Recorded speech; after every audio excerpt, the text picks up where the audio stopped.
Unha aura especial rodea ao noso personaxe. Non pasa desapercibido. Non quere pasar porque se sente diferente. Sente que ten poderes. Estes días saltou aos medios de comunicación cunha afirmación sorprendente.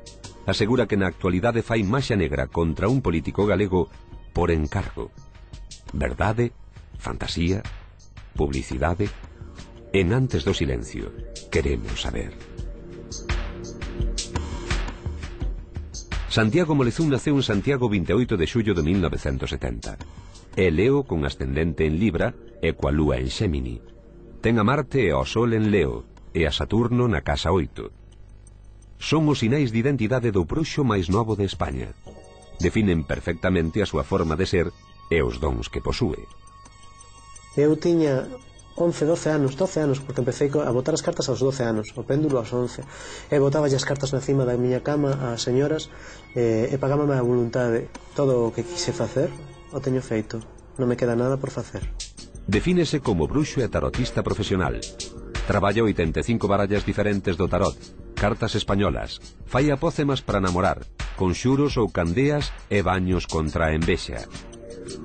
Tamén practica a videncia, o espiritismo cos falecidos e mesmo é quen de percibir sensacións cunha simple fotografía.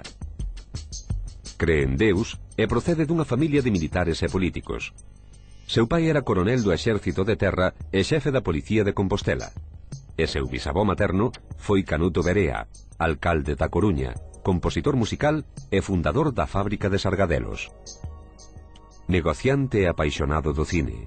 Anarquista confeso, atende consultas esotéricas en Santiago, Madrid e Portugal.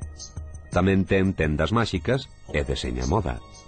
Pídeme moito traballos de maxia equipos de fútbol para ganar precisamente campeonatos importantes. Vudú a políticos a nivel nacional que están precisamente na cárcere agora mesmo. Estou a facer un traballo de vudú con unha persoa de aquí, de Galicia.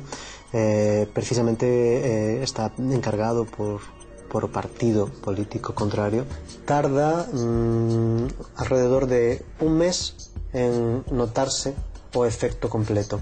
Esta afirmación entraña riscos dos que queremos saber. É lícito practicar a maxia negra? Estamos diante dun xogo, dun negocio, dun simple traballo. Santiago Molezún ten a palabra en Antes do silencio.